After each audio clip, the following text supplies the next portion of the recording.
Hello, Oracles. Well, if you pay attention to the little things, you can see where we are headed in the future. So we've got lots of little different things that go on, and there's a lot of noise, and people pay attention to the stock price movements every day, and I know I do that. And we discuss that on here as a learning tool, learning some of the charts, learning how sentiment swings the stock, learning how news is, buy the rumor, sell the news, different things like that we learn on here. But when you pay attention to the little things, especially when it comes to the EV market, the entire economy, Tesla in particular, you can learn where the stock is going to go in the future based on a fundamental level. And that's truly what it comes down to. And we discussed it the other day. The stock price moves all over the place based upon a lot of different factors, but for a long-term investor, you just want to follow the fundamentals because there is a baseline growth when it comes to the fundamentals. And when you pay attention to the information that could help grow that piece of the business, that is the most important thing you want to pay attention to. So then when you're looking at purchasing the stock, if you want to buy it at a lower level, you just wait for those sentiment swings to bring the stock down to a lower price and you add in more. That's basically how I do it, but you never know when it's going to swing up or down. So that's why my strategy is I dollar cost average every single day, and then I keep 10% of my portfolio in cash on the sidelines just in case we get these dips below that fundamental line. And sometimes the fundamentals don't come down to Tesla specific. You've got to look at giant macro environment things as well. For instance, today, President Biden is expected to sign off on the Inflation Act, which is going to include that EV tax credit that we have been talking about. So that goes into effect in 2023 and goes through 2032. Now, another president can come in and change that over the course of time, but as of right now, that will be going into effect as of the first of the year. The next thing is Dodge has decided to discontinue its Challenger and Charger, the gas versions, at the end of this year. So the reason that's important on the fundamental level is this is where EV adoption comes into play. The more companies that decide to change over to EVs, the more companies discontinue ICE vehicles, the more the EV adoption is going to take place. We have already seen it growing faster than expected, with about a 12% global EV adoption by the end of the year. That's significant. Cindy Monroe was talking about how we're looking at a doubling every single year for the next 5 years. That will put us close to 100% EV adoption rate before the end of the decade. I think that's totally possible, especially when you come to the point that, Dodge is discontinuing its muscle cars, and we have many other companies who are really pushing EVs.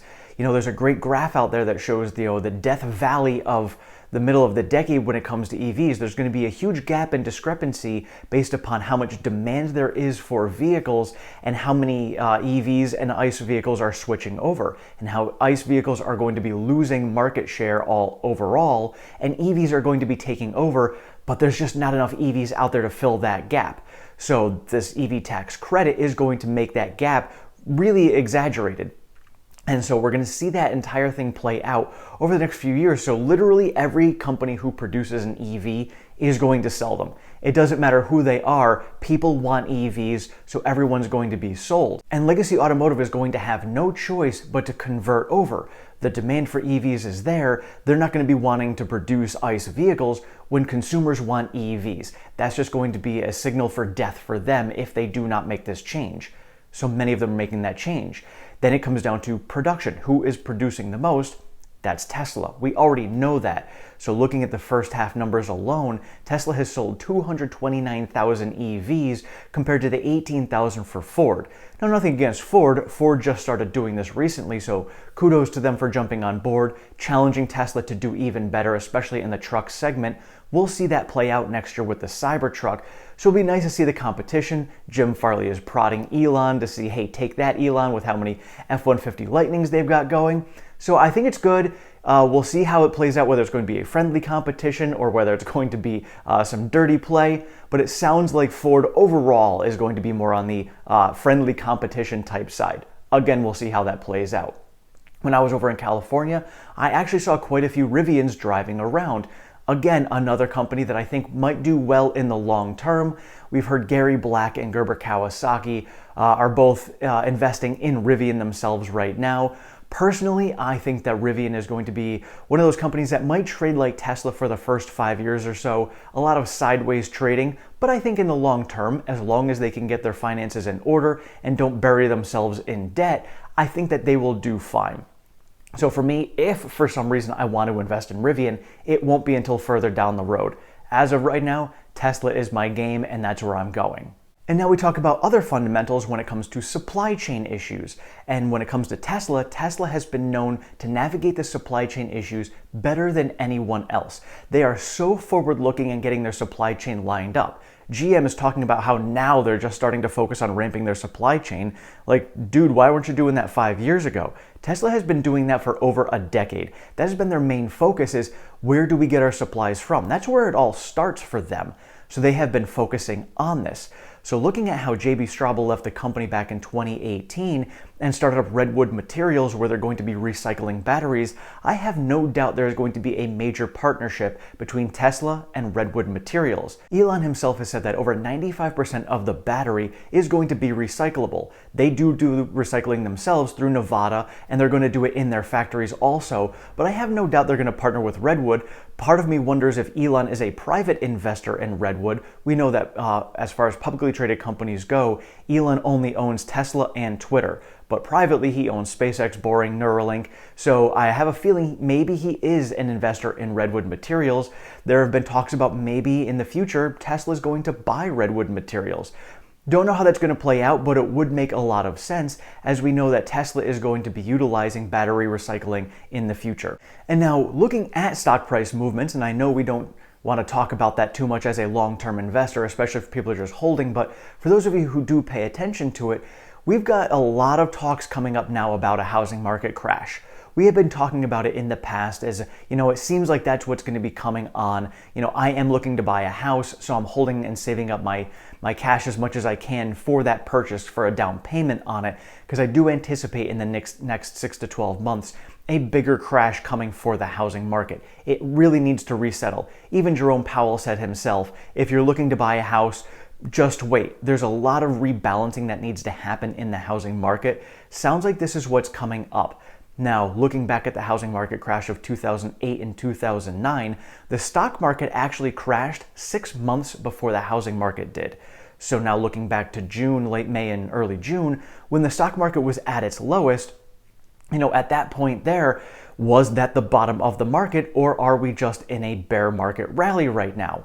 Again, we won't know until we see the future and how it plays out, but if we are anticipating a housing market crash within the next 6 months, that could indicate that the low that we had in May and June really was the bottom of the market, and the rally that we have been seeing lately is us truly clawing our way out. Maybe we do see another dip going into some uncertainty in September with FOMC, CPI, PPI, and the elections coming up, but I don't know if we're going to pull down to the same lows that we had before at that time in May and June. Now, when it comes to Tesla in particular, we are creeping up a little bit pre-market again. Again, we're rolling into the split. We're anticipating a run into this.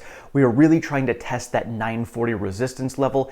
If we can break that, we will most likely run up to the 976 resistance. Might be a small resistance at the 950 level because it's a psychological level. But after that, 976 really is the next stronger resistance that we have. Yesterday we did close over the 200-day moving average. This is a very bullish sign, and if we can continue closing above that going forward, that is a strong bullish momentum signal that we can continue this going forward. So we'll see how this trends and plays out. These are just some very bullish signals when it comes to technical analysis. We're going to discuss more about that on the live stream on Friday for you guys if you want to check it out there, if you want to learn a little bit more about the technical analysis side of things. For me, I piece together a lot of different information. I get the news that is coming out for both the macro and Tesla in particular. I get sentiment swings based off of that. I take a look at a lot of the stuff in technical analysis, because when it comes to technical analysis, algorithms run 99% of the trading that is out there. It's all computer driven. And the computers are based off of all of these numbers. And the more people who follow technical analysis, the more technical analysis works. Well, when algorithms follow that technical analysis and they do 99% of the trading, it's important to at least pay attention to what technical analysis has to show for us. especially when it comes to resistance levels. We talked about it before where 935 and 940 were resistance levels. Sure enough, those are the numbers we have been hitting up against. We have talked about gaps all year long. Sure enough, every gap that Tesla has made, it has filled. So it's important to have that piece of knowledge in there if you are going to be paying attention to some more daily movements of the stock price. Long-term investors, not so important. The fundamentals are way more important for you guys. But for anybody who wants to learn more about how the market works and finding the lifeblood and the pulse behind the market, which is what I like to do, it is important to know technical analysis and then the sentiment, because the sentiment swings go right along with it. And when you learn how you can see all the different pieces of it, it's like watching The Matrix. And when you're watching The Matrix, it's like reading all these different lines that are coming down, and you can see what's actually happening and what's moving. It's hard to predict the future. Nobody can actually do that. But the more you understand how the market works and how it pulses, the more you can understand why things move one way or the other. And in doing so, it helps me take my emotions out, because at least I have understanding behind it. Think back hundreds of years ago when weird phenomenon happened. People are like, oh my God, they're thinking, what is this? It's crazy. I don't know what's going on. They freak out. Then all of a sudden science proves and understands why things happen the way they do. And then people freak out a lot less because you understand why those things are happening. Same holds true in the stock market. When you understand why something does what it does, you tend to not freak out as much. And so for me, that's really the reason why I go through all the daily movements, even though I am a long-term investor in Tesla. I want to learn all of these things because I have been an emotional trader in the past. Heck, when Elon was selling back in December, I was just really starting this channel up, and I loved working with you guys because we were in it together. We're like, what's going on? I'm trying to keep myself together, making sure I'm not having my emotions out of whack. And we wrote it out together, and we did a great job. We came out of it, and we understood a lot more about why things were moving the way they were moving, and we learned a lot about our emotions and how we handled them during those times. So that's why I do what I do to help you guys out, and why I have learned all these things along the way.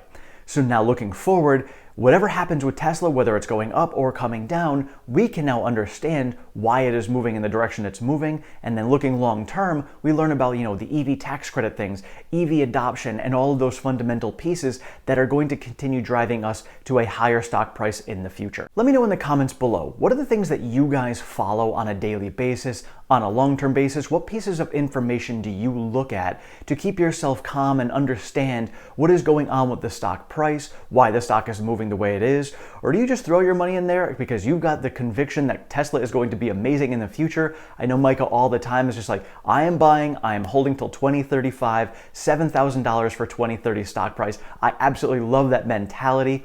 Let me know what you guys do for your mentality and how much you guys pay attention to different pieces of the stock market with technical analysis, sentiment, and news, and what you guys follow. Thank you all so much for watching. I appreciate all of your support and feedback. If you have not subscribed, please do so down below. Sign yourself up for notifications. I am over on Twitter at OracleTim1. I share all of the latest Tesla news, pertinent stock market information, and all of my daily trades. We do have a Discord chat. That link is down in the description. And if you'd like to support the channel any further, we do have a Patreon. That link is also in the description. Thank you so much. Have a great one.